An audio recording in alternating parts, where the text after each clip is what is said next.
তোমরা জানো তো, এটা একটা কালীবাড়ি, আমাদের শান্তিপুরের গোবিন্দপুর কালীবাড়ি। এই মায়ের মূর্তিটা এতটাই অপূর্ব যেন মনে হয় মায়ের মুখের দিকেই তাকিয়ে থাকি। কৌশিকী মন দিয়ে ঠাকুরকে প্রণাম করছে। কদিন পরে ওর একটা বড় অনুষ্ঠান, সেটার জন্যই ঠাকুরের কাছে আশীর্বাদ নিচ্ছে। সেটা আস্তে আস্তে তোমাদের সকলকে বলবো কি অনুষ্ঠান।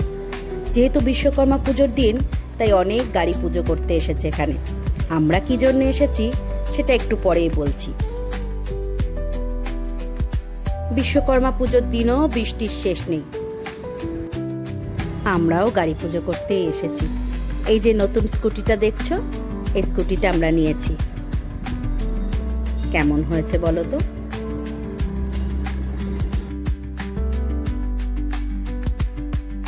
সকালবেলায় গাড়িটা নিয়ে আসা হয়েছে, কিন্তু সারাদিন এত বৃষ্টি হলো যে ঠাকুরের মন্দিরে আসাই হয়নি। তাই বিকেলবেলা তিনজনে মিলে একসঙ্গে বেরিয়ে গেছি। এখান থেকে গাড়ি পুজো করে আমরা সোজা চলে যাব নাচের ক্লাসে। আর সকলকে জানাই বিশ্বকর্মা পুজোর অনেক অনেক শুভেচ্ছা আর ভালোবাসা।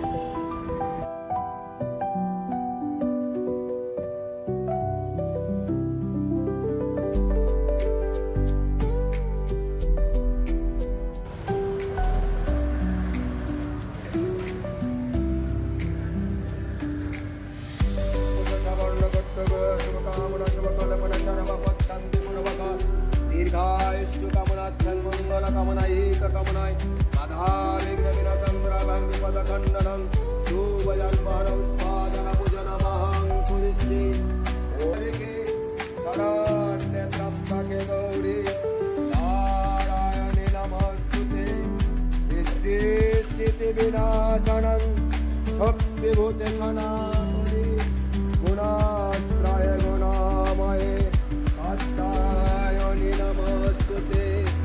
ওম দেবেন্দ্র মৌলি মন্দর মকরন্দ কনরণ দীনহরং দীনম্ভ চরণাভুজনে নম একনন্ত মহাকায়ং ব্রহ্মদান গজাননং সারববিঘ্ন বিনাশায়ং হেরং ভগনামহং। আর তোমরা তো সকলেই জানো, নতুন কোনো জিনিস কিনলে সেটা আগে ঠাকুরকে দিয়ে পুজো করানো খুব দরকার। সেটাই আমরা সেরে নিলাম।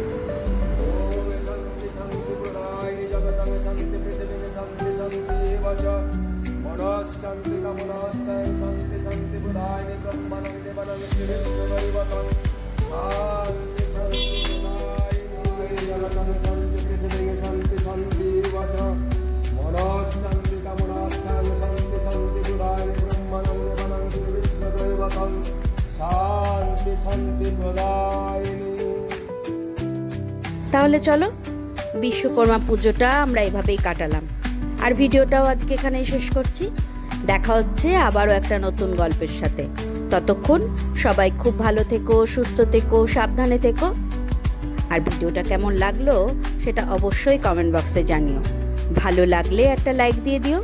আর আমাদের এই নতুন অতিথিকে তোমাদের কেমন লাগলো সেটাও কিন্তু কমেন্ট বক্সে জানাতে একদম ভুলো না।